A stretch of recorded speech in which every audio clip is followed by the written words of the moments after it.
if it was a longer series, I think I'd lean more towards Toronto. Yes, sir, there she goes. The season is over. It's officially time for the postseason. Hello and welcome to episode 235 of Section 138. I'm your host, Mark Colley, as always, joined by Bryson and Jacob. A weird end to the regular season where the Blue Jays are not just playing games that don't matter at all, they're also playing games that no one wants them to play, including the Blue Jays. But guys, how are you? Good to be back, boys. I'm trying to put in a perspective of what these games felt like especially the first game of today's doubleheader. It just felt like it was a mix of spring training and 2020. You know what I mean? It just felt like empty parks and then spring training.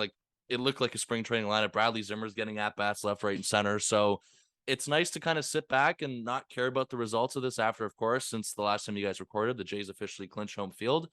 And it's kind of just a nice break for a couple days to kind of, prepare yourself for what's happening this weekend, because this weekend is going to be electric. It's going to be fun. And the best part about it, it's going to be in Toronto. I'm going to be real. I almost kind of wish they didn't clinch until maybe yesterday or today, because I had zero. That's a loon comment. So you're talking about Alek Manoah going I'm kidding. I'm kidding. Being wasted. What a loon. Kidding. What I'm saying is these games, today, really, I didn't play yesterday, but this last game of the series, or this last day of the season, I should say, meant nothing in terms of standings. You're in. So, I'm just so excited for Friday. I'm saying random things, but yeah, it was a good ending to the season. You're seeing a lot of good at-bats from a lot of young players. Blue Jays legend Bradley Zimmer got some plate appearances. Zim dog. Oh man, but no, it was overall a good ending to the season. But best part is it's not the ending of the Blue Jays this year. So now let's just be prepared for the madness of Friday. Yeah, about a year ago, they missed out on the postseason by one game. This year, the final games don't even matter. They are very comfortably in the postseason, and the Blue Jays' final record is 92-70, one game better than it was last year. And of course, missing out on one game, they win the extra game that they needed to, although postseason structure is obviously different, but I think it's a little bit poetic that it's shaped up that way. Just to go over some housekeeping things, the Blue Jays, Alek Manoah going game one. We have the starting times for these three games. It's 4:07 on Friday, 4:07 on 4:07 on Saturday, and then Sunday it is a 2:07 start. If that game is played, it's going to be a lot of fun. But before we get to any of the Jays stuff, we do have a special guest on this episode. We're going to be joined by Chris O'Day. He's the host of the Mariners Mojo podcast. He's also a contributor to the Mariners website on the Fansided Network. So we're going to throw to that interview first, take a look at what he has to say about the Mariners and preview the Blue Jays series against them in the wild card. And then we'll come back and talk some Blue Jays. So here's our interview with Chris O'Day. We're joined now by Chris O'Day. He is at Mariners Lifer on Twitter, host of the Mariners Mojo podcast, and a contributor to Soto Mojo, which is a Mariners blog on the Fansided Network. Chris, how are you? I'm doing amazing. Thanks for asking. Yeah, I can imagine you're doing amazing given how the Mariners are doing right now. First off, just congrats on the playoff berth. I have to say that Cal Raleigh highlight was insane. And even as someone who isn't a Mariners fan, doesn't have a lot of goodwill towards the Mariners right now, just based on how they played against the Blue Jays this season. Even that got me a little bit emotional. So I can imagine how special it was on your side, especially, with the Mariners not having been to the playoffs in more than 2 decades. Let's start there. If you had to describe the 2022 Mariners in a nutshell, how would you describe them? Because from the outside looking in, it seems like there's just overwhelmingly good vibes. I mean, that's kind of literally the slogan, good vibes only. Yeah, ever since Gino got there, it's been good vibes only. And really, it was kind of a tale of two seasons, with them starting off 29 and 39. And it seemed like this was going to be a team that was a year away with how young they were, with how new everybody was. But then thanks to the Angels, the switch just got flipped after that brawl in LA. And ever since then, things were different. And by the end of the season, with the playoffs coming up, and like you mentioned, with that Raleigh homer, it's just been pure elation and excitement and just joyousness all throughout the state of Washington. And so for this series, what's the Seattle playoff rotation kind of looking like? And who would you say the three probable pitchers are, and how have they been doing as of late? So number one's going to be Luis Castillo, the midseason acquisition. Um, he's nasty when he's on. If he's not pitching Oakland for some reason, they have his number. He's been really doing really well when he's got that two-seamer going. It can make anybody look silly. I mean, look at that video from Juan Soto a couple weeks ago when he threw 99 with 17 inches of break. It's just insane. He's going to be starting game one. They haven't really announced who's going game two and game three. I think there's a bit of a worry about throwing Ray with how right-handed the Blue Jays can be. So there's been talk of Gilbert going game two and then maybe Kirby going game three just to keep Ray out of there or kind of be able to pull him early if need be. But they haven't really announced it. But all the talk with everyone I've been in contact with has been Gilbert in game two. Hey, Chris, you mentioned with Robbie Ray, that's news to me, obviously, and I think news to us about Robbie Ray. I think we were kind of expecting that you'd see him more of a lock as in game two, but that's interesting. Obviously, Blue Jays fans very familiar with him. So I got to ask you, how would you describe his first season with the Mariners? It got off to a rough start with like the cold game in Minnesota, the rain game in Chicago. And I think that kind of threw him off a little bit.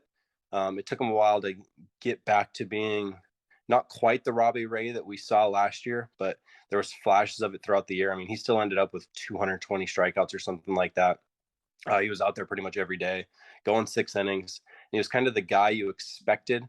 And I think it was in line with the contract he signed. And a lot of the talk was, is he an ace or is he a number one? Depending on who you talk to, there is a difference in that. And I think he's a number one. He's not necessarily a top 10 to 15 pitcher, but if he's the guy at the front of your rotation, you're still going to be pretty happy with it. And I think that's what we've got here in Seattle with him so far this year.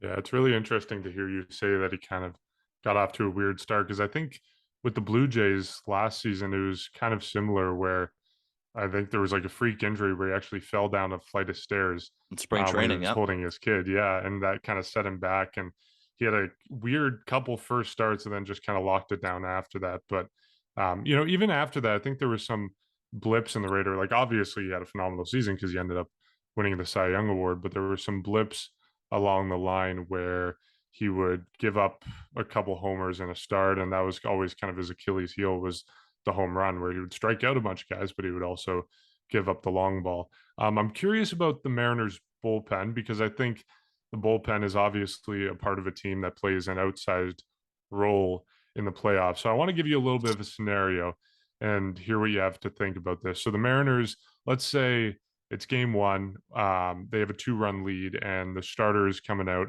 of the game in the 7th inning and there's, let's say, a runner on second base with none out. Are you confident in the Seattle bullpen to finish the job, or is there concern there? Because I know for the Blue Jays, most of the time you can be confident, but depending on how rested guys are, if they were using the previous game, there might be reason to be concerned. I'm pretty confident with it. I mean, just look at the new bullpen acquisition we got with Luis Torrens. No, after he got the win the other night, that was pretty cool. But with the guys who are actually in the bullpen, pretty confident with it. When you got guys like Munoz coming in there with one of the most effective sliders in all of baseball, you know that depending on the lineup he's going to be or the guys he's going to be facing that inning, Service has shown the ability to not just put guys in a certain inning because that's the role they have if they're a mid-inning closer or mid-inning setup guy or a closer. If you got like Vladdy in the heart of the lineup coming up in the 7th, he's going to throw Munoz or he's going to throw Sewald. He's going to put his best bullpen guy out there just to go top shelf guy against top shelf guys. And with Munoz, Sewald, even Diego Castillo, Penn Murphy's been pretty good this year. There's a handful of guys out there with how often they throw that slider and how effective they've been with it, that it's led to a lot of confidence with Mariners fans this year. And I mentioned that 29 and 39 earlier, kind of when the season turned around. There was a good stretch, probably about half the season, the Mariners had deep baseball. When you're looking at like wins added and ERA, strikeout rate, just a whole bunch of things. It was when they got to that 7th, 8th, 9th inning, Mariners fans felt pretty good about it. That lasted all the way up until I want to say it was end of August, beginning of September, when the Mariners were 48, 49 and 0 with a lead going into the 8th inning. It got to that point of the game and it was game over. Yeah, see, it's interesting that you bring up guys with a lot of very, very strong breaking balls. We saw that, I think, in 2016. Andrew Miller just completely dominated the Blue Jays. And we've seen it all, I think, this season, especially with such a right-handed dominant lineup. But in terms of the Blue Jays, and this can be for any aspect of the team, the rotation, the bullpen, defense, offense, is there any specific player, is there any specific area of the team that really worries you going into this 3-game series? To be honest, it's probably the youth in the outfield. Winker's out now. Haggerty, even though he's not super experienced, he was an older guy, so he's just been around the game. Winker and Haggerty are both out, and probably for the whole postseason, depending on how far it goes. So you got Kelnick, Taylor Trammell just got called back up. So you got Haniger out there who, yeah, he's an older guy, but he misses time with injury. So you could be seeing something in a game where you have Kelnick, Julio, and Trammell out there, and that's a lot of youth. And it's just, I could see that being the stage getting to those guys at some point and them just faltering, kind of buckling under the pressure. Chris, I'm curious. I guess around the middle of September is when kind of discussion started from Jays fans, at least, of, who would you rather play in terms of these seating options? Obviously, the Rays and Guardians were the other alternatives for both the Jays and the Mariners. I'm wondering, did Mariners fans, do you think they had this, like, were you guys talking about the same idea about who would you rather play, or were you kind of just hoping to get in and end that playoff streak? Oh, it was definitely a big conversation. There was a handful of Mariners fans out there who were like, "Hey, you guys, let's not worry about who we're playing. Like, let's get there first. We haven't done it since 2001. This should be the important part." But the matchup part of it was really interesting, and maybe not so much for the wild card round, but a lot of people just didn't want to play Houston with whoever won. They'd rather play the Yankees. So a lot of that talk was, "Hey, is getting the 6th seed really that bad of a thing if you get to go play Cleveland? You get to stay away from Toronto and Tampa. And then if you beat Cleveland, you get to go play Houston, or you get to go play New York and stay away from Houston." So that was a big conversation. And we had even put up some articles about it of, hey, is tanking the worst thing to do? Like getting the 6th seed? I think that might be okay.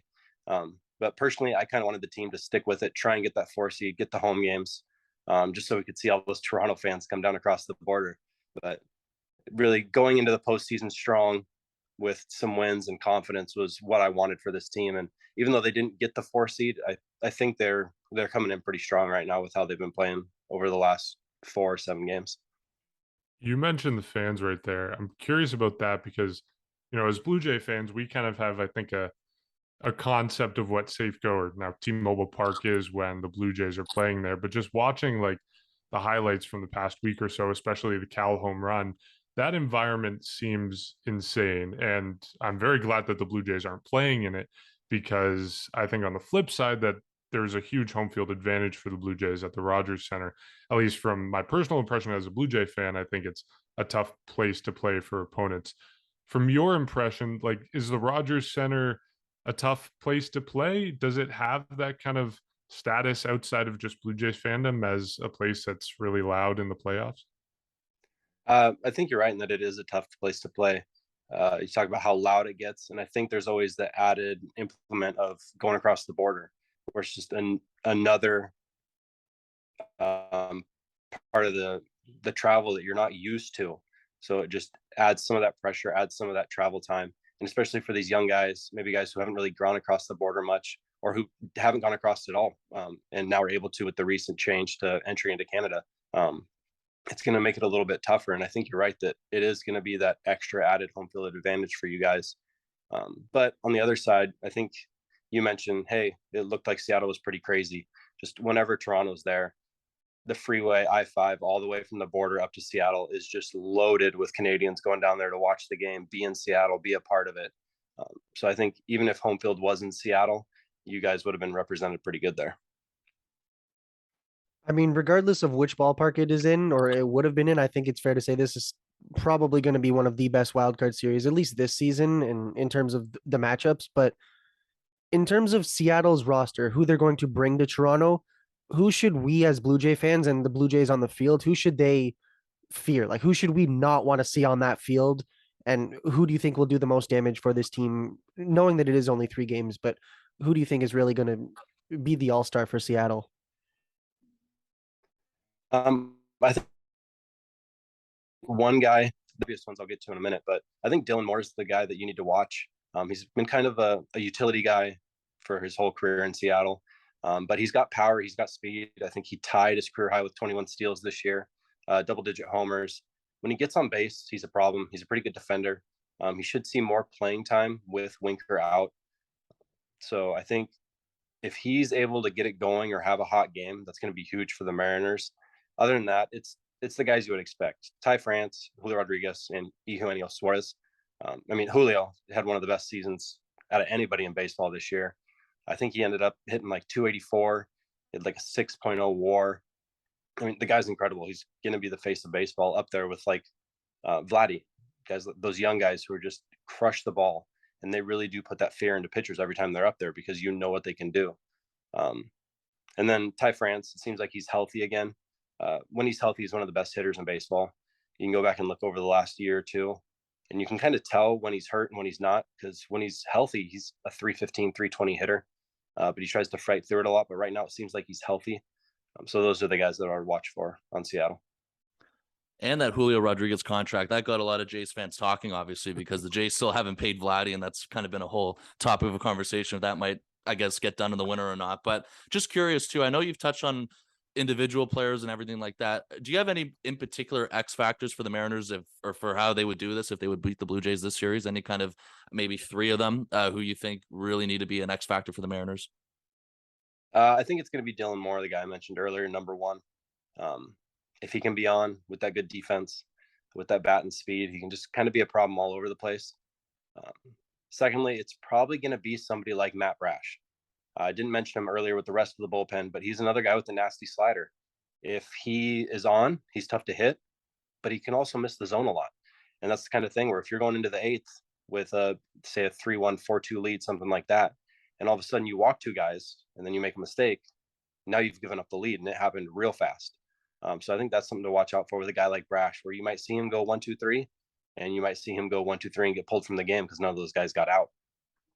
Lastly, it's Big Dumper, Kyle Raleigh. I mean, he set a Mariners record for homers by a catcher. You can look across to his offensive and defensive stats for a guy who's 25 and under. He had one of the best seasons for a catcher of that age of all time. Yeah, he doesn't have the greatest batting average, but who does in baseball anymore? So if he can be on, if he can hit a homer, he's got that good defense, and if he can limit kind of what Toronto does on the base paths, I think those are going to be the guys to watch out for in this series.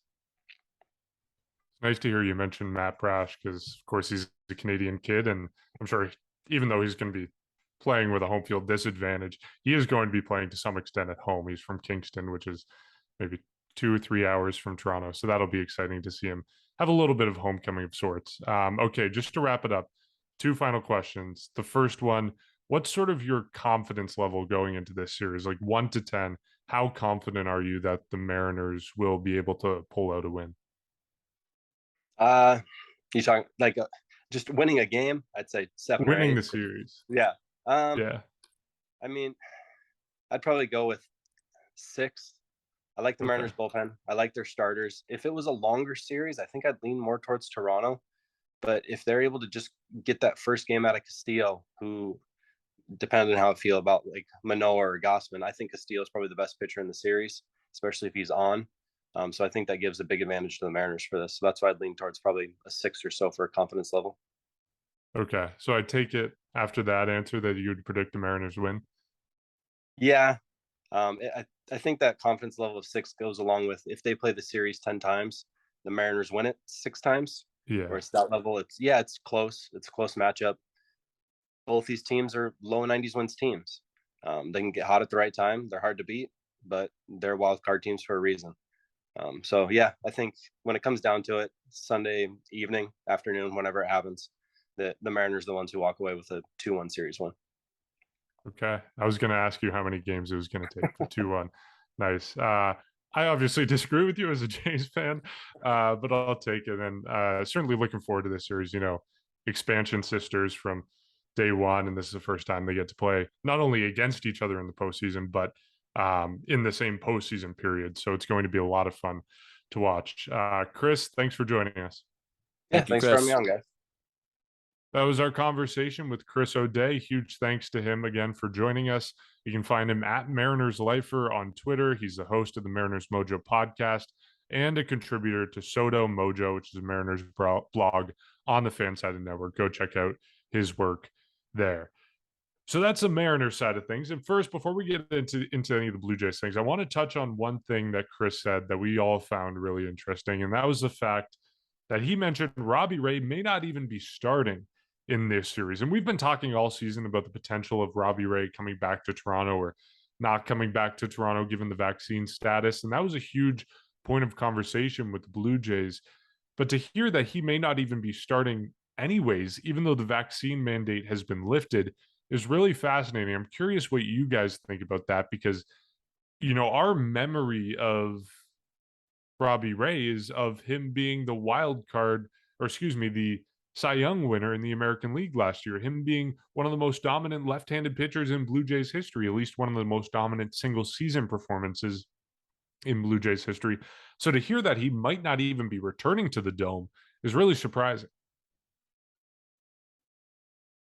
Yeah, that honestly caught me off guard. And even before we did this interview with him, I mean, like a lot of people, we looked at who we expected to see the Mariners to use, standard fan stuff, standard stuff that I'm sure everybody in baseball is doing right now. And Robbie Ray seemed to be a lock. I mean, that would be, I guess, the Blue Jays, I guess, are in a little bit of the similar pickle. You're looking at obviously Manoah and Gosman are going to pitch, but then I guess outsiders are arguing that, and I'm saying people that are not fans are arguing that maybe it's Barrios, maybe it's somebody like that. But for us, it's like, no, of course it's going to be Ross Stripling. You know what I mean? So it's almost like we're the outsiders and we just. Yeah, Ross Stripling game 1. All right, You're can I never leave going to now? live that down, Jacob. Can I leave now? Podcast over. But no, okay. Anyways, it did catch me by surprise, and I mean, I'll be real here. I think if Robbie Ray does face the Blue Jays, I think he could destroy them. Like, let's be real here. It's a lefty. Blue Jays don't really have, a ton of lefties. He throws a good slider, throws a good fastball. Could be interesting. I don't know. Let's just hope it doesn't get to that point. But it did catch me by surprise. You're looking at just their depth chart, and I expected Robbie Ray to be within that top 3, and it wasn't in that case. But if it was a longer series, absolutely you would see Robbie Ray in maybe a game 4, maybe a game 3, if depending on the scenario. But yeah, it's a weird series in the sense that you are basically Saturday's game is going to be an elimination game, so you need to throw your absolute best starters out there. You need to basically be full throttle from before the first game even begins. And to know that Robbie Ray might not even be part of that plan, I don't know. I think it also shows that Robbie Ray's had a very up and down season. You're looking at an ERA close to 4. He's been, roughed up with, a lot of home runs, a lot of walks, and very unfortunate times. I don't think, just like the Blue Jays are saying with Barrios, I don't think you can afford to put him out in the wild card series. I don't think you can afford to have Robbie Ray have a blow up and then need to do damage control. Because unfortunately, if you're doing damage control at any point in this wild card series, you might as well book your plane tickets to go back home. So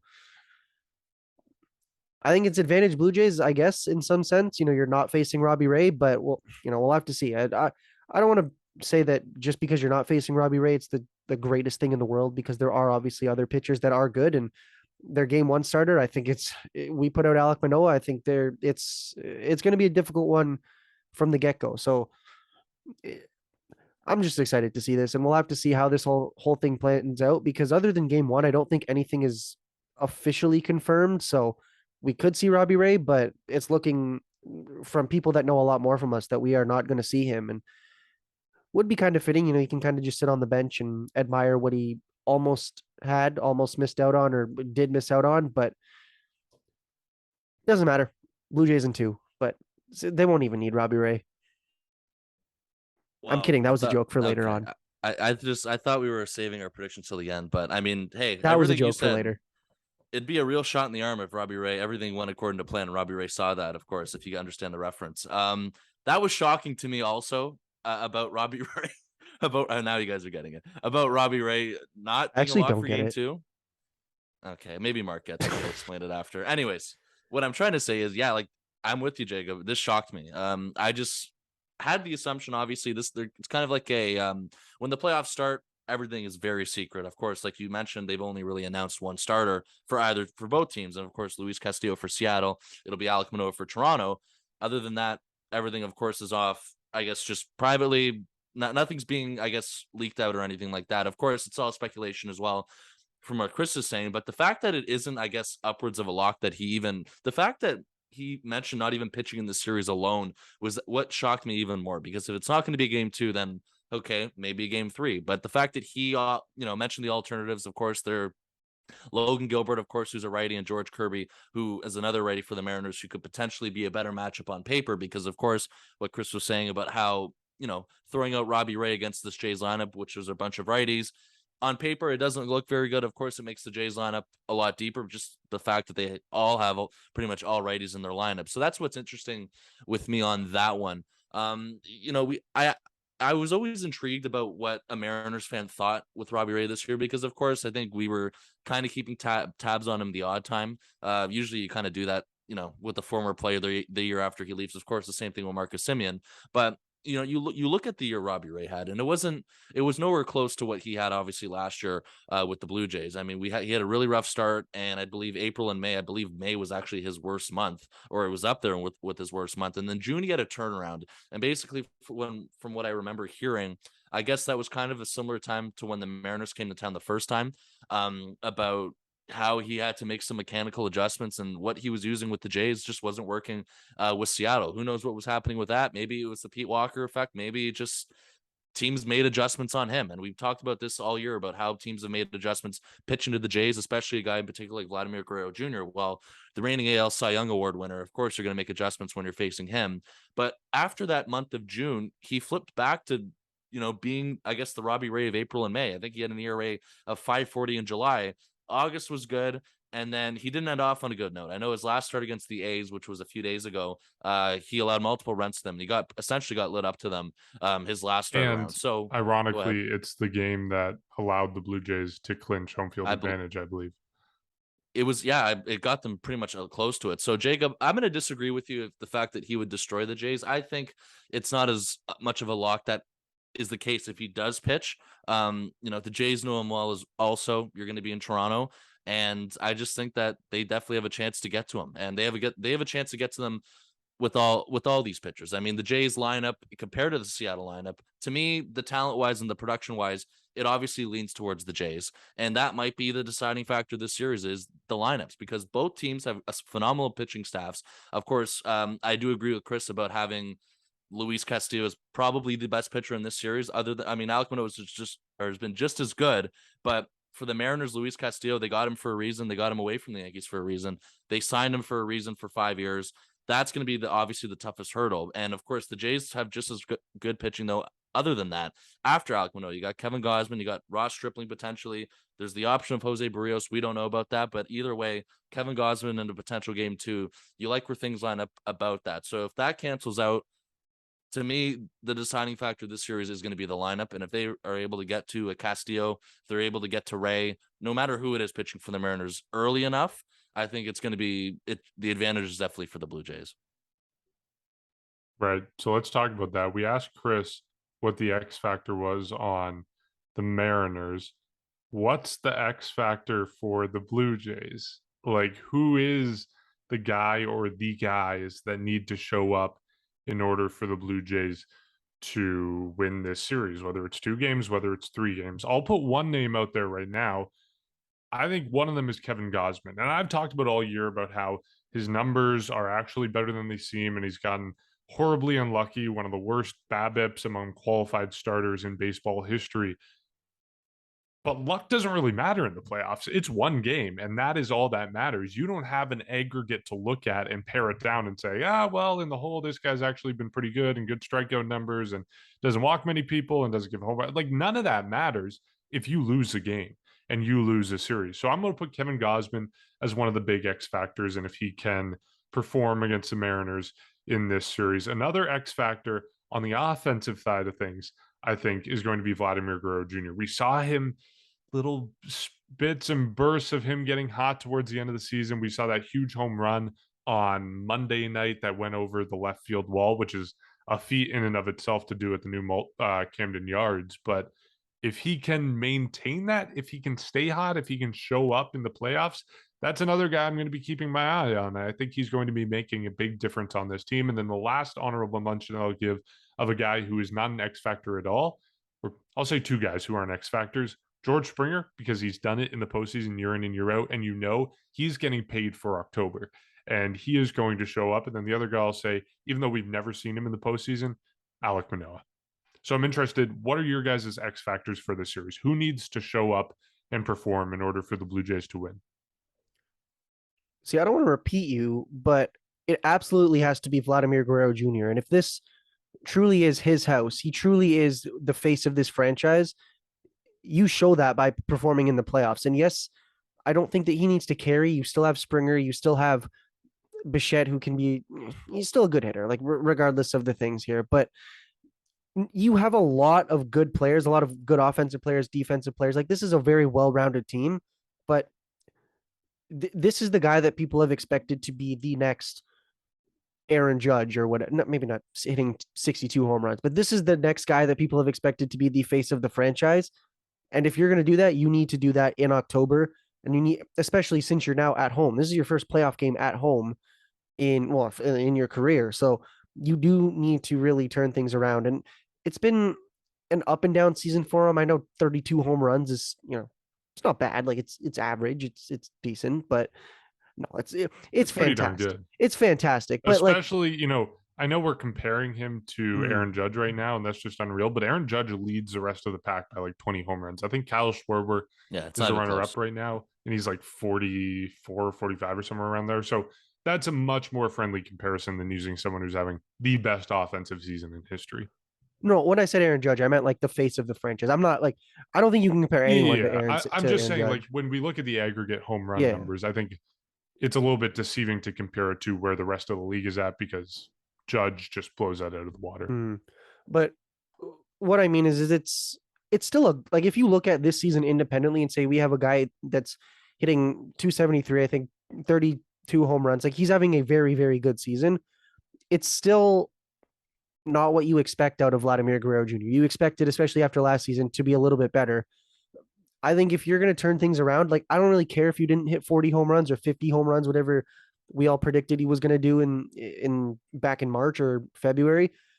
You can turn things around. You can shut everybody up by performing in the playoffs. And the next thing I'll say is kind of an X factor, and we'll see if people agree or disagree. But I think the fact that you are in Toronto in front of your home crowd is going to play a little bit more of a role than what people are anticipating, because this is, we look at the home opener. This is the first time those players have ever, or most of those players have experienced that. This is the first time they've fully been in Toronto, full crowds, full contention, full intentions to contend and do well. You are now at home. You've clinched 3 games, 2 games guaranteed, 3 games if necessary in Toronto.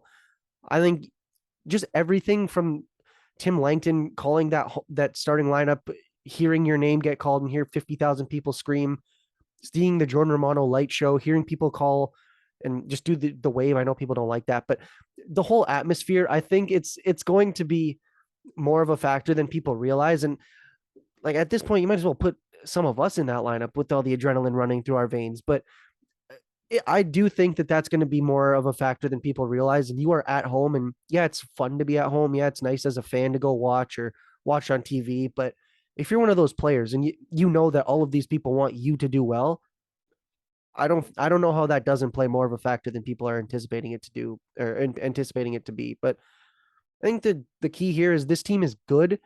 This team is really good. You just need to prove it. You need to perform well and perform the way you're expected to. And anything less than that, I think would be evident if they lose the series. Because I do think this team has the ability to win the series.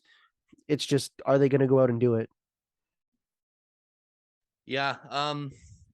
I mean, first of all, when you were talking about, I guess, just the last time, or just this is the first real postseason for, these players, you also kind of take a look at the last time I think there was a playoff game in Toronto in 2016. I have it here. Guys like Melvin Upton Jr., Darwin Barney, Ezekiel Carrera were all pretty much in the starting lineup. Joe Biagini was also on the roster. So, I mean, that just shows you as well, as much as it's the first time for these players, it's also the first time in a while for a game just being at the Rogers Center for playoff baseball in 2022. So it should be exciting. And I mean, I think Alek Manoah is one of my X factors, Mark. I'll side with you on that. And then I think my other X factor, I know you don't really categorize George Springer as one because he's done it before, but I mean, obviously, we all know that he needs to be the George Springer like he has in the past in the postseason for this team to have a really good chance. So I guess he's an honorable mention for me. Another X factor, I'll say Whit Merrifield. But to start off with Alek Manoah, I mean, we were talking about it for this matchup. I mean, you have Alek Manoah, you have Luis Castillo, both the best pitchers for both teams, and I believe the Jays faced Luis Castillo earlier in the year, but it was when he was with it was the Cincinnati Reds. So I don't think they faced him when he was a member of the Mariners just yet. Correct me if I'm wrong, but of course they've also Alek Manoah has faced the Mariners, and I believe it was during the series in Seattle is when he did face the Mariners. He pitched well, but the key is going to be getting to Luis Castillo early. If you can pull away with getting game one under your belt, winning the game with Alek Manoah pitching and taking the game from Luis Castillo, that is huge for the way the rest of the series looks up to. So I think that game one is going to be very important, just as important as you were talking about, Mark, for Kevin Gausman. But I think just starting things off and getting to Luis Castillo, because that's clearly the Mariners' best pitcher, I think that's crucial for me. So, Whit Merrifield is going to be my second guy. I think you guys obviously had a very good conversation last week about who would you have, when Santiago Espinal is ready to go. I think this is Whit Merrifield's position right now in terms of what he's done and taken advantage of it, since Santiago Espinal has been pretty much been on the shelf with an oblique injury, and Whit Merrifield has pretty much lit up every category possible. We've been talking about him for the past 2 weeks now in terms of what he's done, taking advantage of that. So it's his first playoff run. He's hitting the ball really well at the bottom of the order, and that's huge, because if you're hitting at the bottom of the order like the Jays lineup has done very good this year, and you're dealing with another honorable mention X factor with George Springer at the top of the lineup, Bo Bichette, the way he's been hitting, Vladimir Guerrero Jr., if he can stay hot and get hot at the right possible time, the bottom of the lineup setting it up for the top of the order, I think that is huge. And Whit Merrifield's one of those guys that's been at the bottom of the order since taking over for Espinal, playing every day, and he has taken every advantage of it. He's been hitting the ball crazy. He's been lighting the charts up like we've been talking about. Those are my two X factors in this series. Whit Merrifield is a really good one. I hadn't thought about him, but we saw him in this Baltimore series do what he did in the series before and run all around the base paths and really become the MVP of the bottom part of this lineup. We had one of our Patreon supporters, Erock, mentioned that, yeah, he's become the MVP of the bottom part of this lineup, and it's true. You watch what he did in that first game. He gets on base and he runs all over the place and he comes home on a wild pitch. Like, it's unreal what this guy has capabilities to do when he's hot. But the question is, how long can he sustain it? Because he hasn't had the greatest of seasons. But again, now the only performance that matters is the playoffs. You can make every single Blue Jay fan forget every single bad thing you've ever done on this team if you show up and perform in the playoffs. And that's the only thing that matters at this point. Okay, let's talk a little bit about the Baltimore series, because I know all eyes are looking ahead and these games didn't really matter, but we got to at least pay homage a little bit to what happened. The first thing was these games didn't matter, and it was a very weird situation where the Blue Jays are playing games they don't care about. They were actually told, according to Mike Wilner of the Toronto Star, that they would not be playing a doubleheader on Wednesday if Tuesday's game was rained out. And then, of course, that turned out to not be true. The Blue Jays play a traditional doubleheader starting at 12:35, the second one starting around 4 o'clock. Just a weird situation where, yeah, Bryson, like you said earlier, it just felt like a spring training game where you have guys like Otto Lopez, you have guys like Gabriel Moreno, you have guys like Jackie Bradley Jr. and Bradley Zimmer and, Casey Lawrence and I don't know, Mitch White and all these guys who don't normally get playing time, getting playing time all of a sudden. Part of me likes it because it gives you the opportunity to get some playing time for guys who either haven't played in a while or are going to be part of the postseason picture or just aren't going to get major league experience all that often, and this is going to help their career. Part of me is kind of mad at this because the Jays are having to play players that are going to play in the wild card, and you need to get them rest, like Bo Bichette, like Teoscar Hernandez, like Vladimir Guerrero Jr. All these guys could benefit from an extra day off, but because the Blue Jays are playing 2 games on Wednesday, you have no choice but to play them in at least one game because you only have so many players to go around. So that's a bit frustrating. Although I will say, having the satisfaction of, yes, playing 162, it's nice. and it certainly weighs better on our preseason predictions because we don't have to add the asterisks of the fact that they didn't play that final game. Let's talk about some of the standout performances because I think the two guys that really stood out, or I guess three guys, we already talked about Whit Merrifield. He stood out. The other two guys are first, Gabriel Moreno, who hits his first major league home run. And then second, Otto Lopez, who just really shows up in the doubleheader, bats lead off in the second game, and kind of demonstrates why he's in the majors in the first place. He's been sitting on the roster for a while, hasn't really got any playing time, but he demonstrated in this series why he's in the majors in the first place. Let's start with Moreno, and I guess we can talk about both of them at the same time. But Moreno, I find it's an embarrassment of riches for the Blue Jays. I mean, Moreno for maybe 20 teams across Major League Baseball would be their starting catcher right now. And he just played in his first two games in how long? Like, it's ridiculous the catching depth that the Blue Jays have. Not only do they have Danny Jansen, who is a top tier defender and can run into one with the best of them, they also have Alejandro Kirk, who is great at framing pitches at the bottom of the zone and is a fantastic hitter. A little bit streaky at times, but overall, especially for a catcher, a fantastic hitter. And then you also have Gabriel Moreno, who not that long ago was a top 5 prospect in all of baseball. It's ridiculous the talent that the Blue Jays have at catcher, and we're probably going to revisit this in the offseason. But by God, they need to trade one of them really quickly. I don't want to get into that now because it's not the focus of this podcast. We're focused on the wild card, but they got to trade one of these guys. Well, I don't want to mention it either, so I'll just say one sentence. You guys took some heat for that. One of those three catchers are not going to be with this organization next season. Oh boy, you're I right. agree. Well, think of it. Like, what do you can't have three catchers. We're into it already. Anyways, You guys are doing yes, it again.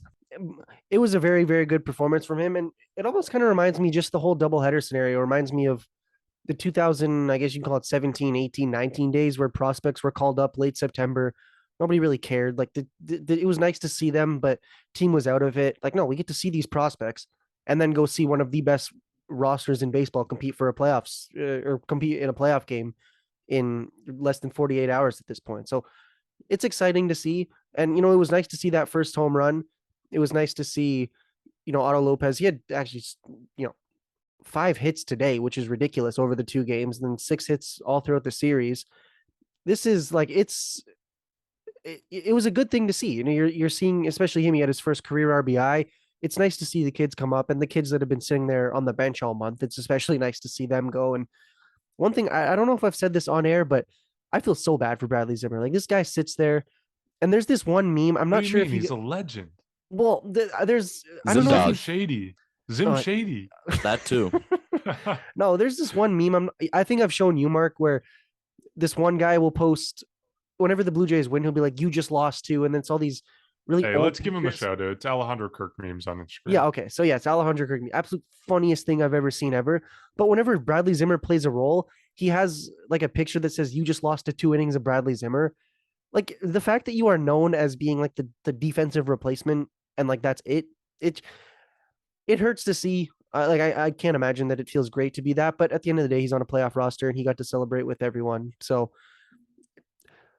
he'll be on the playoff roster and he'll be a role, or at least he'll play not the hugest factor, but anyways, going off on a Bradley Zimmer appreciation rant. But no, it was great to see these last 2 games. And I was a little bit surprised. I think it was Arden Zwelling or somebody tweeted last night that Blue Jays are going to play and then it was like an asterisk doubleheader with like a quotation at the end to say like, it's going to be 2, but it's going to be 1 realistically. And it was nice to get that 162 and get some guys in. And, even in the second game, you're looking at, this was the one that they won. This was their final tune-up before the playoffs, and not many guys need it. But you see David Phelps, Anthony Bass, Tim Meza, those guys got in work. So this is kind of their last little bit of work before the playoffs. And even in the first one, Trevor Richards, Adam Simber, Yimi Garcia, and Jordan Romano. So you're looking at like this is your warm up for the playoffs. And I'll give a little bit of a shout out to Hazel May. She tweeted, "Trevor Richards is the Blue Jays game 1 starter at 9 a.m. today," and had people freaking out thinking, "Excuse me, what's wrong with Alek Manoah?" And she didn't clarify that it was game 1 of the doubleheader, not the wild card. Yeah, but no, you know what?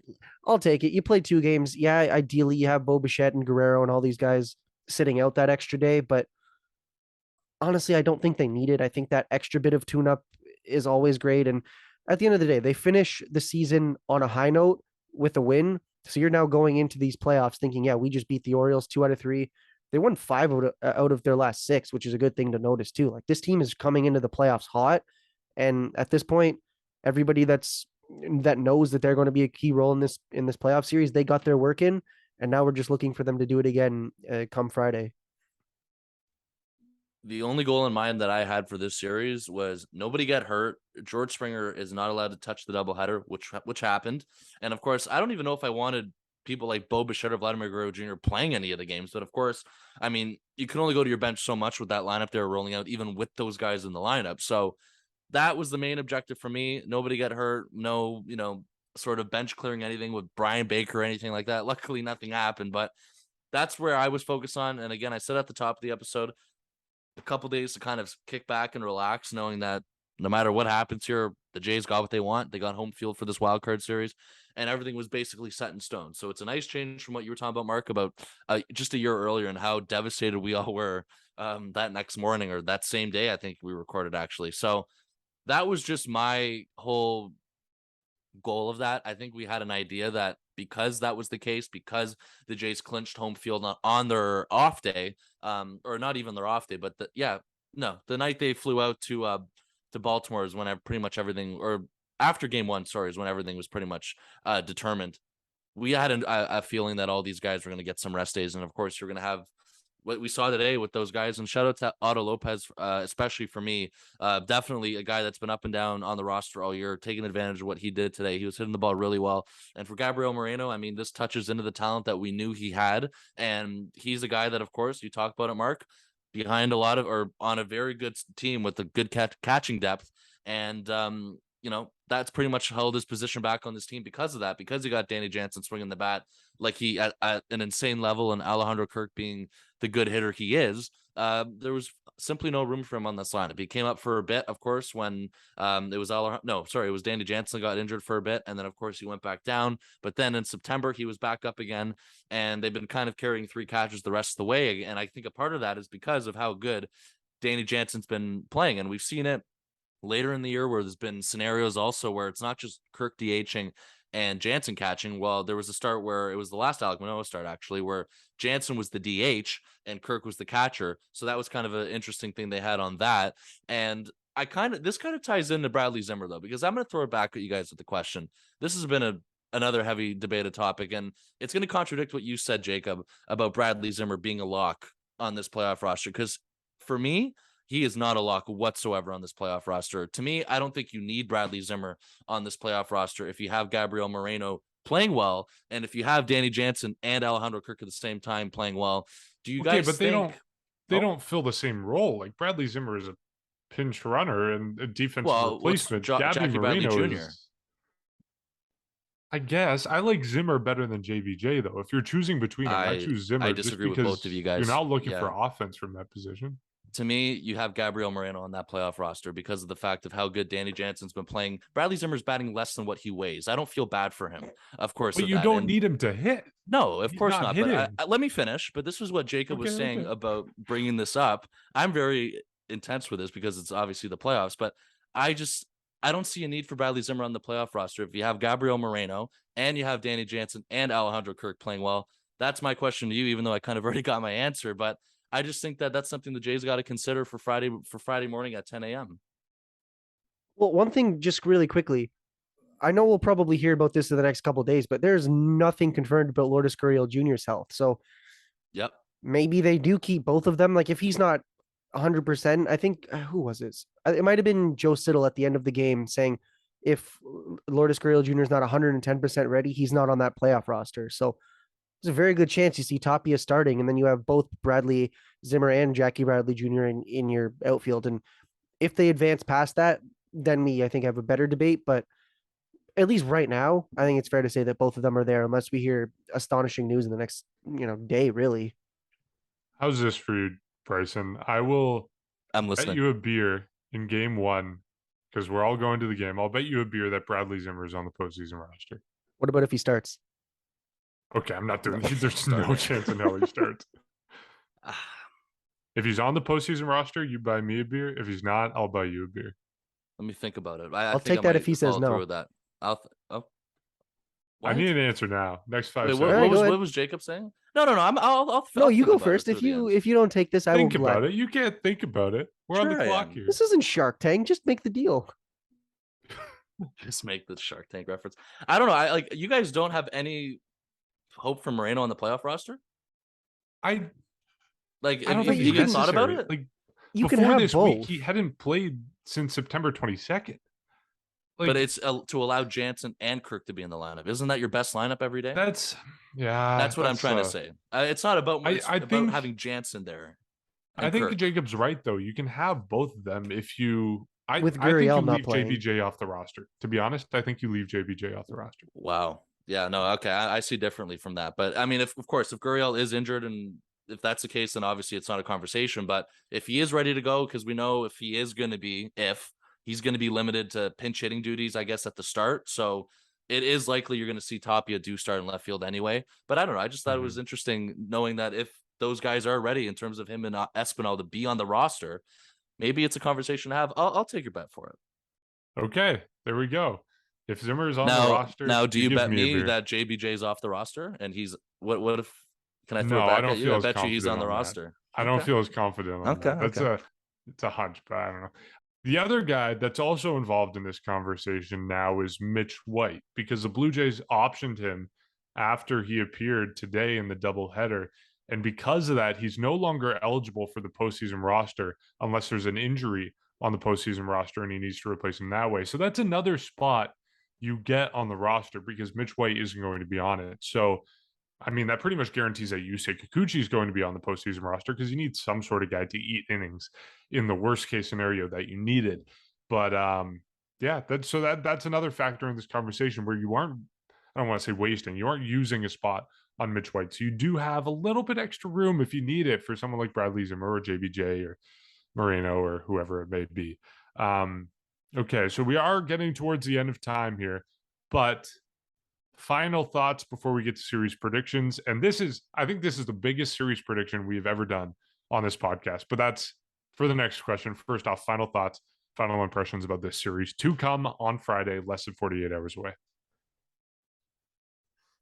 I've already warned people that if I show up to work and school and everything next week not speaking, then you know why, because my voice is absolutely gone. I think this is going to be a fantastic series. I think it's like if the Blue Jays lose, obviously I'll be angry and I'll be upset, but I think regardless, it's going to be an absolutely fantastic series. It's going to be a close one too. You know, this is two teams that are good. They're going to compete. They're very good teams. They're very deep teams.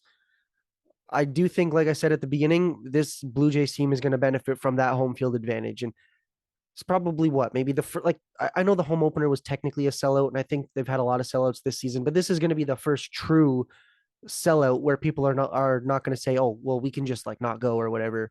Or like every seat is going to be filled. Like I have a feeling that if you look back on these tapes, which a lot of people will, and people will watch the game over and over again, you are going to see a lot of shaky cameras because of just how much jumping is going to be going on in that stadium.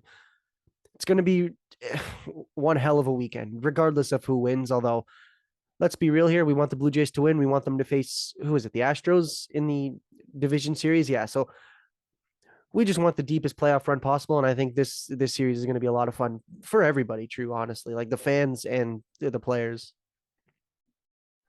It definitely will be. And I mean, not only were we watching old clips, the players were too. And they've been pretty much confirming that. I mean, I think I saw a whole collage of home runs in the postseason where cameras were shaking, even besides the famous Edwin and Jose Bautista moment, other home runs that just happened throughout the game. I mean, I guess an example is that big Russell Martin home run that he hit. I believe it was 2016, I think. If not, it was 2015. But either way, he had a big home run and just a basic home run as well earlier in the postseason where just the crowd shaking and everyone's into it. I mean, it's the first time they're going to experience it. We talked about it. This is the first time that we're experiencing it since 2016. So, you want fans to be loud. I mean, Kevin Gosman's a guy who's been on the other side of it. He came out, I think today or yesterday, and said there's 50,000 people rooting against you. That's intimidating. And he's basically saying for a mindset of a visiting player. So I think that's the one thing that, of course, I'm excited about of course, that's one of the most things because Of course, they have it in front of them to win this series. And the fact that they have it at home gives them the opportunity to do that. It gives them an advantage knowing all this. I think I'm very excited as well to see the atmosphere with that before we get to the prediction. So I'll save all that for that. And I'm just trying to remember, Mark, I don't know if we did one in 2020 for that 2-game series in Tampa, but of course, again, like I don't know. do I we think even we count did. that? I think I said it would be a 2-game Yeah. sweep by the Jays. I That think was embarrassing. we all predicted it. I remember for a fact we all predicted a win, but you're right. This is definitely the biggest prediction though now because of the fact it's 2022. We're past that pandemic season, and obviously this is the first real postseason, I guess, for our podcast too. So this definitely is our biggest series prediction. And Bo Bichette said something, I think it was earlier today to media, basically the fact that when he's talking to people, he says he's never been to the postseason, even though he had in 2020, because it didn't feel like it. There was no one in the stands. The Jays were 32-28 that season. It was like a Mickey Mouse postseason, as we've talked about. So I don't know. It's definitely going to be a very different environment this year. And I told my girlfriend I'm in Ottawa. I'm busing back on Monday. I told her either I'm coming home hungover or I'm coming home depressed, and there's no in between. So we'll see how it goes. Series predictions. Let's hear it. Okay, I don't know if we're gonna sweep this one, or I don't know if the three of us are gonna sweep our predictions. Okay. I'm gonna say the Blue Jays win in 3. I don't know if they sweep. I'd love them to sweep, but I do think that Seattle's winning a game. Like no matter what, I think that they're going to win a game. Would love them to go Blue Jays to win the first game and then whatever, but I think it's going to be a 3-game series all the way, and see you Sunday. I give you props, Jacob, because you were the first one to go. And again, this is the toughest prediction we've probably ever done. I mean, look, both teams are phenomenal teams. That's one thing. You got to condemn what Seattle's done this year, the stuff they've done. Of course, they ended their long playoff drought. They're happy to be in there. To me, I think this is a sweep. I think the Jays can take care of Seattle in 2 games. I think the pitching, they can match the pitching with them. Of course, other than Castillo, you got Manoah, possibly Gausman game 2. I think the lineup's better on paper. I think there's more talent. I think they produce more of the second half. I think they've also produced more in the month of September, unlike any other team in baseball. They have if everything goes to plan, if they've been playing like they have been doing this entire month, there is no reason why they can't take out Seattle in 2 games. Based on all of that, and on top of that, we talked about it just beforehand, the fact that you have home field advantage, I feel really good about this series, and I just think that Seattle, congratulations again to them for ending that drought that they had. The Jays are here to win the World Series. Wow. Sweep. I'm passionate here. I don't know. I do disagree with Chris. I think the Blue Jays are a better team than the Mariners. And I think if you played this series, like you were saying, if you played this series 10 times, I don't think it goes 6-4 Mariners. I think it goes probably 6-4 Blue Jays. But I think they're 2 evenly matched teams. So I'm with Jacob here. I think it's going to be a 2-1 series win. If I had to put my money on it, I think they win game 1 with Alek Manoah. They lose game 2 with Kevin Gausman, and they win game 3 with Ross Stripling. I don't want it to be that way. I'm a Gausman fan, as we've talked about, but I think that's probably the way it will shake out. Okay, next time we talk, we're going to be talking after game 1 of the series, right. And that's is really exciting. That's pretty wild. We're going to be talking outside the dome minutes after game 1 concludes, win or loss. Thanks again to Chris O'Day for joining us. You can follow him on Twitter at Mariners Lifer, host of the Mariners Mojo podcast, contributor to the Mariners website on Fansided. As always, you can support our podcast by following us on social media. That's at Section 138 Pod. You can give us a rating and review on Apple Podcasts, Spotify, wherever you get your episodes. And we will catch you on Friday from the Rogers Center. See you then.